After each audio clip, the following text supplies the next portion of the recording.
Buongiorno, buona domenica e benvenuti a questo nuovo appuntamento con il nostro telegiornale TG Sicilia. I titoli. Inchiesta su appalti e sanità che coinvolge Totò Cuffaro e Saverio Romano travolge il centrodestra in Sicilia. Gli alleati chiedono a Schifani l'azzeramento della giunta dalla prossima settimana. Gli indagati davanti al GIP. Pronto soccorso da Terzo Mondo e personale medico dimezzato. Blitz dei parlamentari siciliani di Italia Viva nell'ospedale San Vincenzo di Taormina. Una mazza da baseball devasta il B&B della ex a Cefalù. La donna chiama i carabinieri e lo fa arrestare dopo anni di vessazioni. In manette un 39enne. Catania ricorda l'avvocato Serafino Famà, ucciso 30 anni fa dalla mafia. Oggi commemorazioni nel piazzale a lui dedicato. Il gioco d'azzardo resta una delle fonti più redditizie per la criminalità organizzata. Nel report di Libera, la Sicilia al secondo posto in Italia dopo la Campania. Più pensionati che occupati. In Sicilia gli assegni pensionistici continuano a superare gli stipendi di dipendenti e autonomi. Messina e Palermo in testa, si salva solo Ragusa. Agrigento, i detenuti raccolgono le olive nelle campagne della Valle dei Templi, un progetto di agricoltura sociale che punta al reinserimento attraverso la formazione. Calcio, il Palermo perde contro la Juve Stabia in trasferta e si allontana dalla vetta della classifica di Serie B. In Serie C, Catania in campo al Massimino contro l'Altamura, il Siracusa sfida il Latina.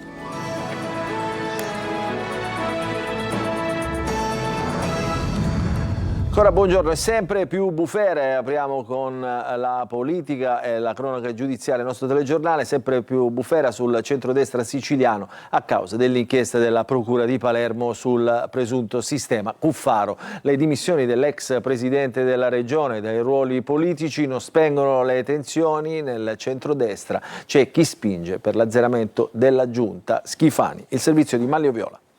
Il presunto sistema Cuffaro, così come ricostruito dalla Procura di Palermo, rischia di travolgere il centrodestra isolano. Inizia domani una settimana difficile, forse la più complessa dalla nascita di questa maggioranza. Sono previsti gli interrogatori dei 18 coinvolti nell'inchiesta. Prima toccherà a personaggi minori, poi ai manager della sanità e ai funzionari delle aziende controllate dalla regione e infine a politici e loro collaboratori. Gli interrogatori si concluderanno venerdì 14 e dopo il GIP dovrà scegliere se procedere con gli arresti domiciliari nei confronti di tutti, di alcuni o di nessuno. Nel frattempo, sul fronte politico, per Schifani si tratterà di prendere decisioni difficili, fermo restando il massimo riservo annunciato dal governatore dopo le sospensioni dei dirigenti. Se l'opposizione continua a insistere sulla richiesta di dimissioni, per la maggioranza questa eventualità al momento è fuori discussione. Si parla invece a gran voce di far tabula rasa in giunta e ripartire da zero. Lo chiedono in modo diverso da una parte Fratelli d'Italia, dall'altra parte l'ex governatore Raffaele Lombardo. Fratelli d'Italia pensa a una giunta fatta interamente di tecnici per approvare la finanziaria e organizzare questo scorcio di legislatura, probabilmente per darsi anche il tempo di preparare le prossime elezioni. All'azzeramento della giunta pensa anche Raffaele Lombardo, che consiglia di chiudere anche con i vertici della sanità e ripartire da zero con persone inavvicinabili e che abbiano la competenza per mettere in atto una riforma integrale del sistema.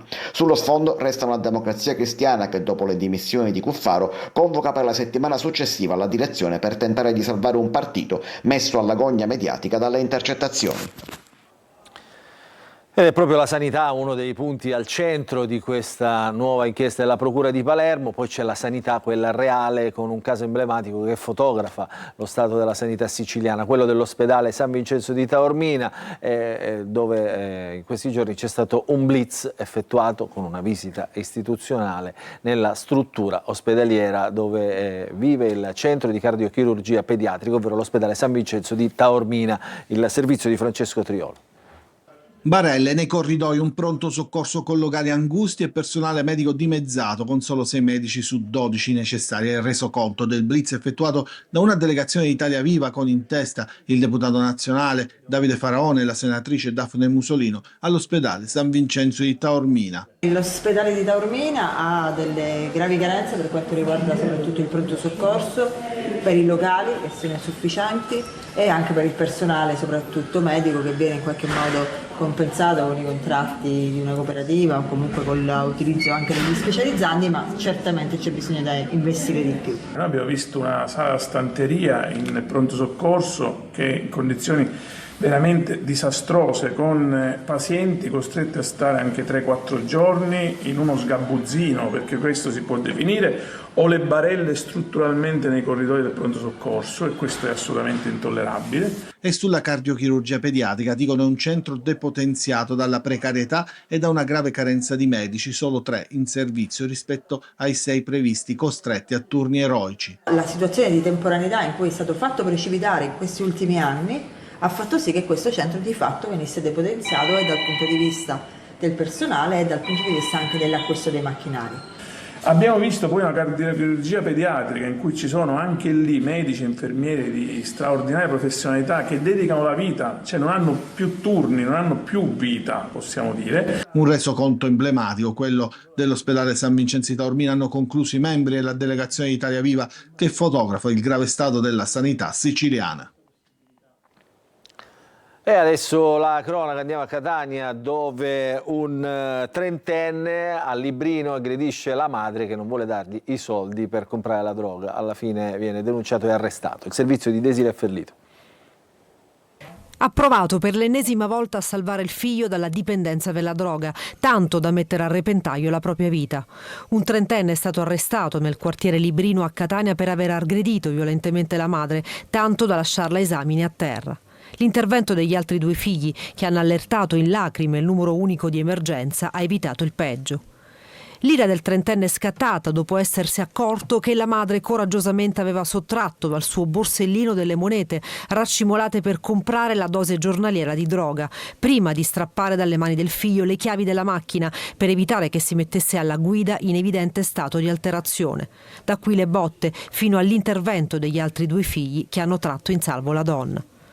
L'uomo, sotto l'effetto di stupefacenti, ha opposto resistenza ai poliziotti, invendo contro di loro con insulti, calci e sputi. È stato arrestato per maltrattamenti alla madre, tentata estorsione e resistenza pubblico ufficiale. L'anziana ha riferito ai poliziotti di aver accolto a casa il figlio dopo un periodo da lui trascorso in carcere, ma il ragazzo sarebbe diventato sempre più aggressivo, ricorrendo ad alcol e crack a cadenza ormai giornaliera.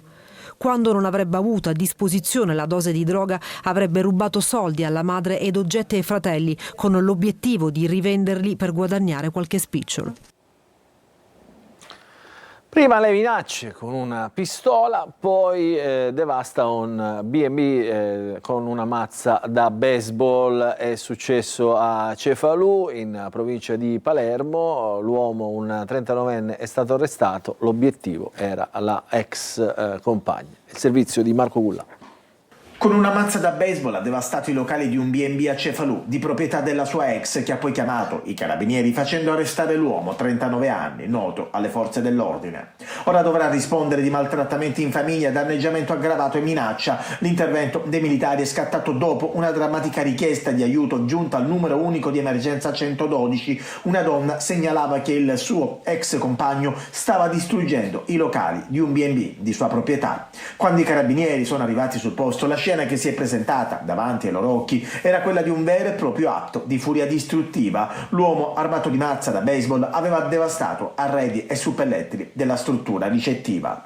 La donna ha anche raccontato ai carabinieri delle violenze e vessazioni subite da anni, spesso avvenute anche davanti ai figli minori. Ha inoltre riferito di essere stata minacciata con una pistola illegalmente detenuta dall'ex compagno. Una perquisizione domiciliare ha permesso ai carabinieri di sequestrare una pistola a pallini priva del tappo rosso, una piccola quantità di hashish, un bilancino di precisione e la mazza da baseball utilizzata appunto per distruggere arredi e suppellettili. L'uomo è stato condotto nella casa circondariale di Termini Imerese. Adesso parliamo di meteo, perché una bomba d'acqua accompagnata da forti raffiche di vento si è abbattuta poco prima di mezzogiorno tra Acireale e Fiumefreddo. State vedendo le immagini, causando allagamenti e disagi alla viabilità. Le criticità maggiori si sono verificate a Giarre e Fondachello di Mascali, dove l'acqua ha invaso un sottopasso. Sul posto sono intervenuti i vigili del fuoco che hanno soccorso una coppia di anziani a bordo di una vettura in panne. Ad Acireale invece il vento ha divelto una lamiera installata per i festeggiamenti festeggiamenti di Santa Venera, e questo fanno riferimento appunto le immagini. Invece la 18 nel tratto Giarre-Fiumefreddo risulta allagata, vento forte e pioggia e disagi anche a Messina e a Taormina. Adesso parliamo delle commemorazioni per il trentennale dell'omicidio dell'avvocato Serafino Famà. Esempio di legalità e coraggio. Catania lo riconosce e gli dedica un piazzale. Oggi le commemorazioni davanti alle istituzioni cittadine. Il servizio di Tonino De Mano. Una corona d'alloro sul luogo dell'uccisione, una targa scoperta dai figli affiancati dal sindaco tarantino per intitolargli il piazzale. Catania ricorda l'avvocato penalista Serafino Famà, uno dei suoi figli più illustri, caduto 30 anni fa per mano della mafia. Killer e mandanti sono stati assicurati alla giustizia, ma per la figlia Flavia il vuoto lasciato dal padre è impossibile da colmare. Il vuoto non si riempie mai, si cerca di sopravvivere, di andare avanti, e grazie all'incontro con Libera nel 2005, quindi 20 anni fa, sono riuscita intanto a condividere la storia facendola diventare una testimonianza, a trasformare quindi la memoria in impegno, a non sentirmi più sola. 2 le giornate promosse dalla Camera Penale di Catania per momenti di riflessione e memoria condivisa. L'avvocatura ha riscoperto il coraggio della libertà, si è posizionata nell'ambito sociale con una propulsione incredibile e adesso siamo qui per rammentare non soltanto il suo sacrificio ma la sua straordinaria lezione. Il sindaco tarantino, visibilmente commosso, ricorda così lo zio Serafino. Serafino cominciò a fare studio da papà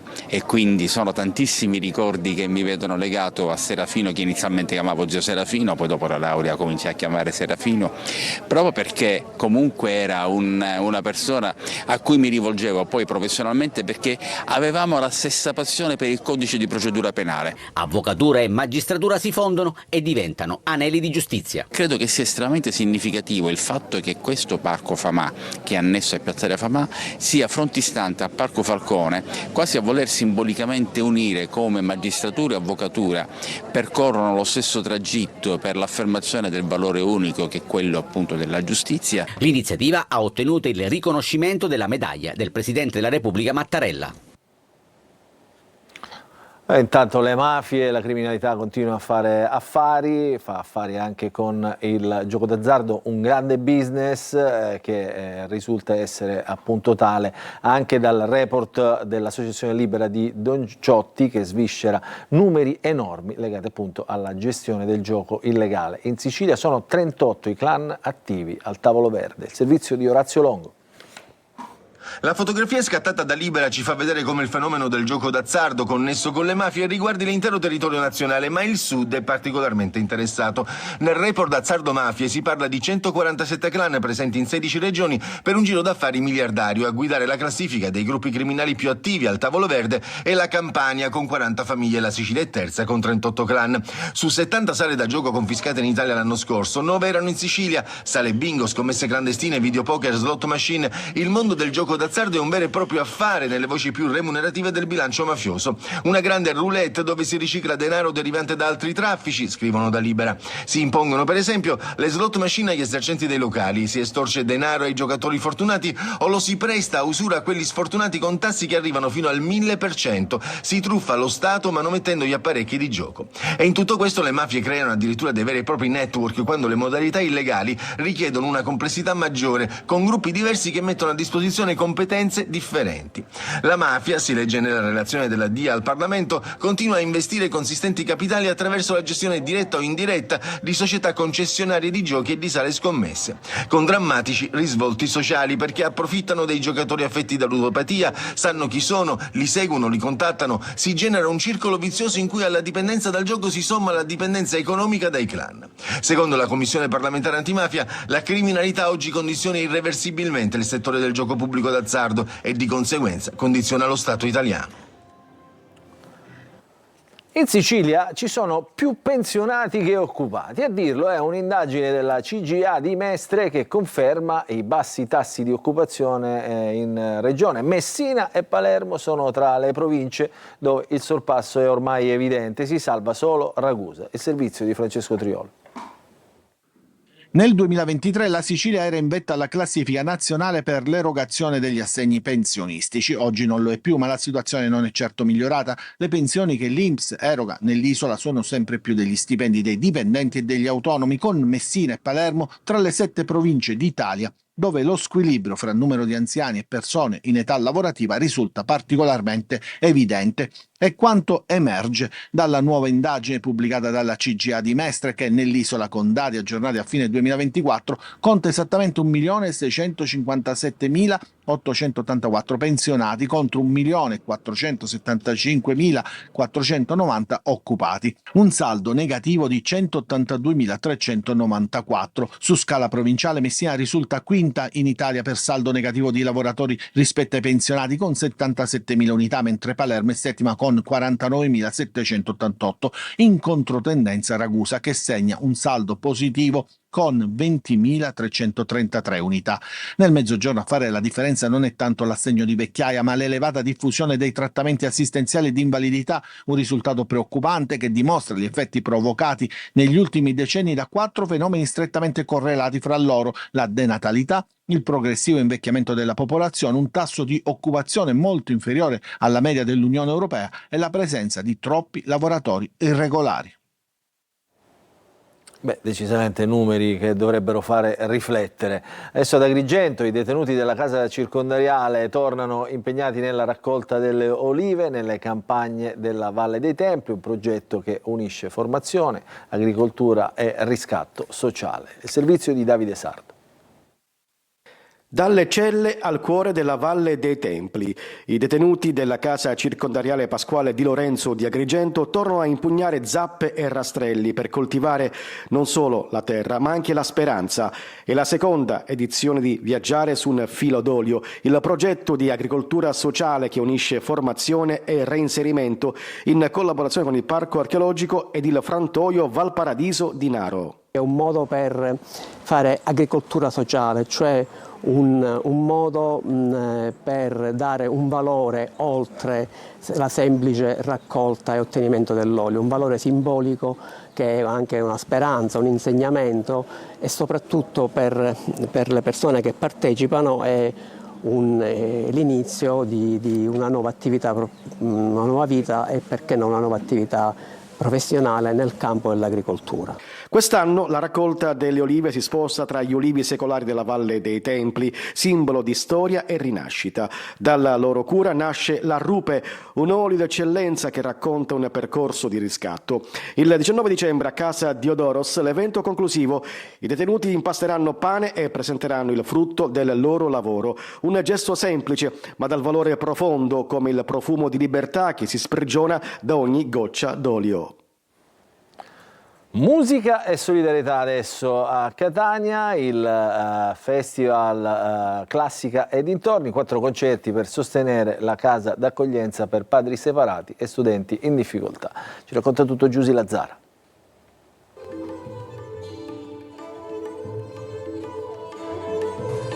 La piccola chiesa dei frati francescani minori di Santa Maria di Gesù a Catania è inondata da suoni antichi tra spiritualità e tradizione dell'Asia del Nord.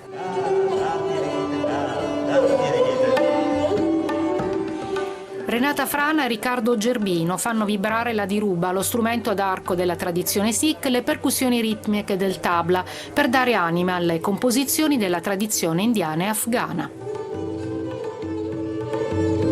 4 i concerti di musica dintorni per sostenere il progetto di social housing a favore dei padri separati e degli studenti meritevoli che sono però in difficoltà economica. Sono fratelli e sorelle che per alcune situazioni della vita hanno dovuto rinunciare o alla loro casa con la loro famiglia o, nel caso dei giovani, a un sogno di futuro, a una possibilità. Nell'appartamento a Catania sono stati già accolti 3 studenti da Siracusa, Comiso e Bagheria, 2 sono universitari e 1 allievo dell'Accademia di Belle Arti. E adesso parliamo della vita e dei luoghi di Sofonisba Anguissola, la pittrice cremonese del Rinascimento che per alcuni anni visse a Paternò in provincia di Catania. Iniziative per celebrare la figura nella cittadina etnea in occasione dei suoi 400 anni dalla morte. Il servizio. Tra il 1573 e il 1579 Sofonisba Anguissola visse a Paternò, nel catanese. Sposa di Fabrizio Moncada e pittrice di una certa fama nell'ambito della pittura rinascimentale femminile.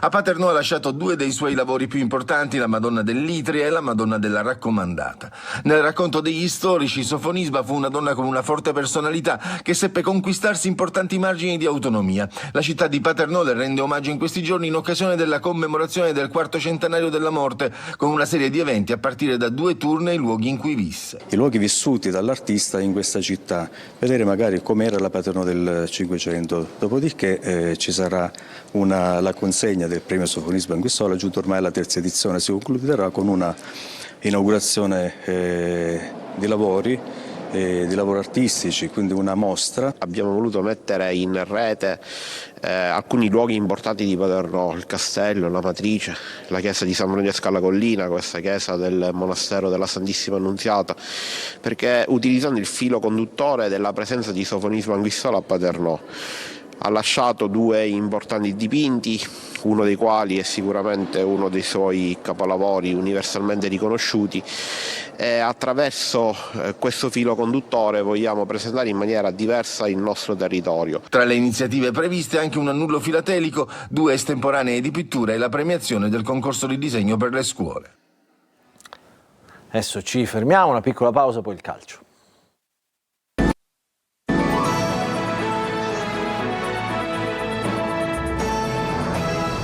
Rientriamo in diretta all'interno del nostro telegiornale, apriamo la pagina del calcio, cominciamo dalla Serie B per il Palermo, un'altra sconfitta in trasferta. La Juve Stabia vince per 1-0 con un gol di Cacciamani, i rosanero che scivolano al 6° posto in classifica e adesso è una crisi di risultati. Marco Gullà.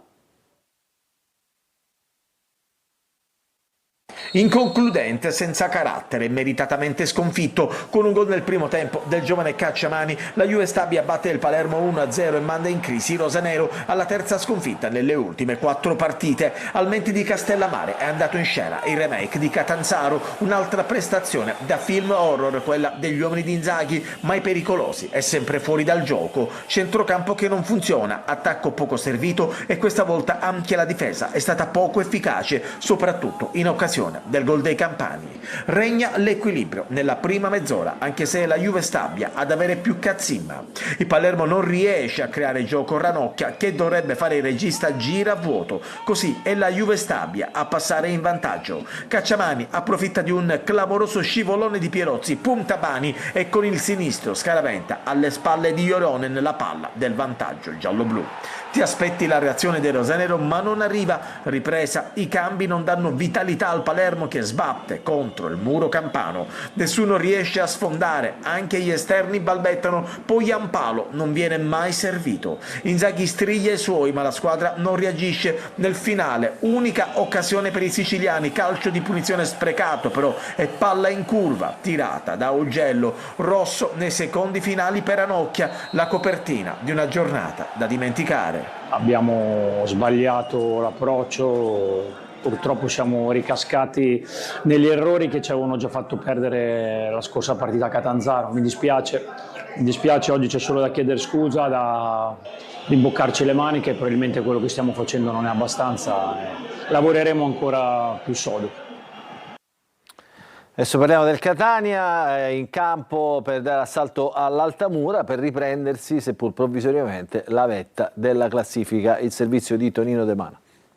Porte aperte del Massimino alle 12 con il consiglio della società ai sostenitori di andare allo stadio con congruo anticipo rispetto all'inizio del match previsto alle 14:30. Catania-Altamura non è una sfida di cartello, ma per gli uomini di Toscano vale comunque la vetta della classifica, seppur provvisoria, visto che la Salernitana giocherà domani sera. È un Catania in crescita, i risultati arrivano e il gioco è più fluido. Toscano prende atto dei progressi, ma non sottovaluta l'Altamura.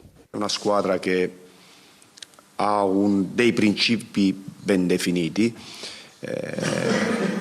e per questo questa settimana abbiamo dedicato più tempo alle sedute video, perché hanno dei principi ben definiti e tanti che devi riconoscere durante la partita. Meno a centrocampo, dove dovrebbe essere riconfermata la coppia Quaini di Tacchio, con Corbari e Gimenez pronti a subentrare a partita in corso o dall'inizio al posto di uno dei due diffidati. In difesa, complice la maxi squalifica di Gherardi, ci sarà Pieraccini. Sasà sta lavorando bene, anche a Caserta è entrato, ha determinato nel gol, ha lavorato come doveva fare, ha dato il cambio dopo uno spezzone di partita importante a Francesco Forte, che fa un lavoro straordinario.